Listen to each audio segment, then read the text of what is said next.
उस डीमन के इतने ज्यादा पावरफुल हमले को देखने के बाद जो मिंगू होती है वो कहती है कि जियानूजी भी उस डीमन का सामना नहीं कर सकता। इतना कहने के साथ ही वो अपनी जगह पर से गायब हो जाती है। उसे इस तरह से गायब होता हुआ देखकर जो ब्लैक फिनिक्स है वो काफी ज्यादा हैरान हो जाता है और कहता है कि जो जुआंग जिनसेक की वो लड़की थी वो गायब हो गई है। ये सुनने के बाद हमारे जो लिटिल मून होती है वो कहती है कि क्या हमें भी भाग कर यहाँ से जाना चाहिए। जो शॉर्ट सेट के लोग हैं वो हमारे लिए कुछ समय का इंतजाम कर लेंगे। ये सुनने के बाद वो मिस्टीरियस लड़की हमारे लिटिल मून से कहती है कि नहीं, जब तक ये सीक्रेट रिलम का समय खत्म नहीं होता तब तक ये सीक्रेट रिलम बंद नहीं हो सकता। अगर हमें जिंदा रहना है तो हमें साथ में मिलकर ही काम करना होगा। अगर हम अलग अलग हो गए तो ये जो डीमन है वो हमें एक एक करके ढूंढेगा और मार डालेगा। फिर हमें जियानूजी को दिखाया जाता है जिसको कि उस डीमन का हमला रुकने में काफी ज्यादा तकलीफ हो रही होती है। यहाँ तक कि उस डीमन के डैगर ने उसके तलवार को क्रैक भी कर दिया होता है जिसके वजह से उसके मुंह से खून बाहर निकलने लगता है। जियानूजी के मुंह से खून बाहर निकलता हुआ देखकर मिस्टीरियस लड़की कहती है कि वो ज्यादा देर तक उसे नहीं रोक पाएगा। ये सुनने के साथ ही हमारा जोंग तैयार होते हुए कहता है कि मैं अभी जाकर उसकी मदद करता हूँ।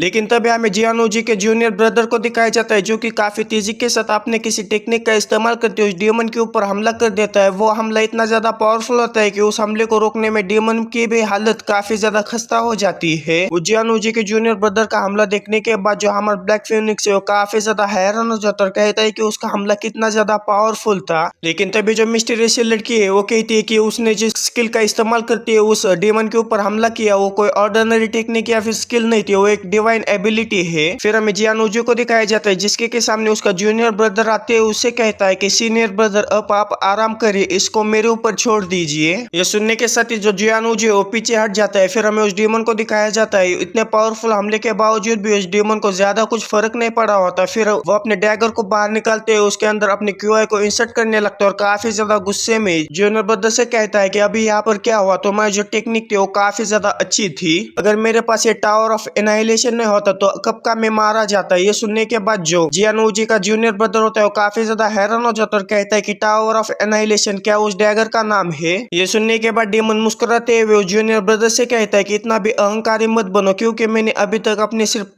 50% पावर का ही इस्तेमाल किया है, लेकिन मैं तुम्हारे लिए अपने 70% पावर का इस्तेमाल करूंगा। इतना कहने के बाद वो अपने ऑरा को और भी ज्यादा रिलीज करने लगता है। उसका ऑरा इतना ज्यादा पावरफुल होता है उसके वजह से उस जमीन कांपने लगती है। जिसे देखने के बाद वो मिस्टीरियस लड़की कहती है कि जैसे जैसे उसकी स्पिरिचुअल पावर बढ़ती जा रही है वैसे वैसे ये जो धरती है वो कांपती जा रही है। फिर हमें उस खोपड़े वाले पहाड़ के अंदर के टॉम का सीन दिखाया जाता है जहाँ पर वो जो स्केलेटन है वो वापस से जिंदा हो जाता है। फिर वहां से सीन चेंज होकर हमें फाइटिंग का सीन दिखाया जाता है जहाँ पर जियोंग उजो के जूनियर ब्रदर और जो डीमन है उसके बीच में काफी ज्यादा तगड़ी लड़ाई चल रही होती है। लड़ाई के बीच में जो जियोंग उजी का जूनियर ब्रदर है वो अपने किसी टेक्निक का इस्तेमाल करते हुए उस डीमन को जकड़ लेता है। उस डीमन को जकड़ लेने के बाद जो जूनियर ब्रदर होता है वो मुस्कुराते हुए उस डीमन से कहता है कि जब तुम मेरे सीनियर ब्रदर के साथ लड़ाई कर रहे थे तब मैंने सीक्रेटली यहाँ पर इस फॉर्मेशन को सेटअप कर दिया, लेकिन इस फॉर्मेशन में कैद हो जाने के बावजूद भी उस डीमन को घंटा भी फर्क नहीं पड़ता, बल्कि वो अपने डैगर से अपने हाथ को चीरते हुए अपने खून को बाहर निकालकर उसे छोटे छोटे ब्लड डेमंस में कन्वर्ट कर देता है। उन ब्लड डेमंस को देखने के बाद जो जूनियर ब्रदर है काफी ज्यादा हैरान हो जाता है। तभी वो जो डेमन है वो अपने ब्लड डेमंस को ऑर्डर देते हुए उन ब्लड डेमन से सीधा उस जूनियर ब्रदर के ऊपर हमला कर देता है।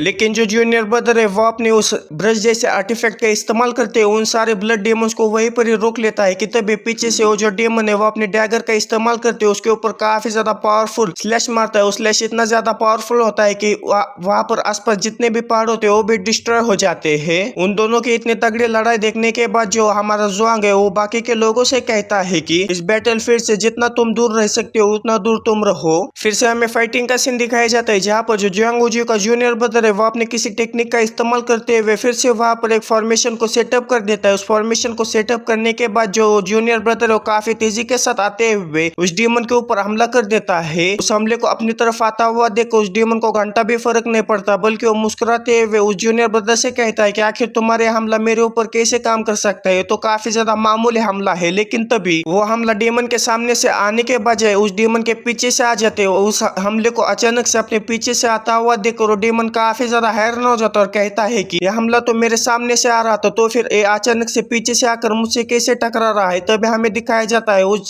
जूनियर ब्रदर का हमला सीधा आकर उस डीमन से टकरा जाते है। वो हमला भी काफी ज्यादा पावरफुल होता है। उस हमले की वजह से वो जो डीमन है वो काफी ज्यादा घायल हो जाता है। उस डेमन को घायल होता हुआ देखकर हमारा जो जुआंग और जो लिटिल मून है वो काफी ज्यादा खुश हो जाते हैं। फिर हमें उस डेमन को दिखाया जाता है जो कि अपने आप को खड़ा करने लगता है कि तभी वो जो जूनियर ब्रदर फिर से उस डेमन के ऊपर हमला कर देता है, लेकिन इस बार वो डेमन काफी आसानी से उसके हमले से बच जाता है। और डेमन उस हमले से बच रहा होता है कि तभी जो जूनियर ब्रदर फिर से उस डेमन के ऊपर एक और हमला कर देता है। उस हमले को अपने साइड से लगता हुआ देखकर वो डेमन और भी ज्यादा हैरान हो जाता है और कहता है कि ये हमला तो मेरे सामने से आ रहा था, तो फिर ये साइड से मेरे ऊपर कैसे आ गया। दो इतने ज्यादा पावरफुल हमले के आने के बावजूद भी उस डेमन को ये पता नहीं लग पा रहा होता है कि आखिर हमला आ कहां से रहा है और मुझे लग कहां से रहा है। लेकिन बाद में जूनियर को देखने के बाद उसे अंदाजा लग जाता है कि उस जूनियर ने जरूर यहाँ पर एक फॉर्मेशन को सेटअप किया है, जिसके वजह से मुझे यह हमले का पता नहीं लग पा रहा है।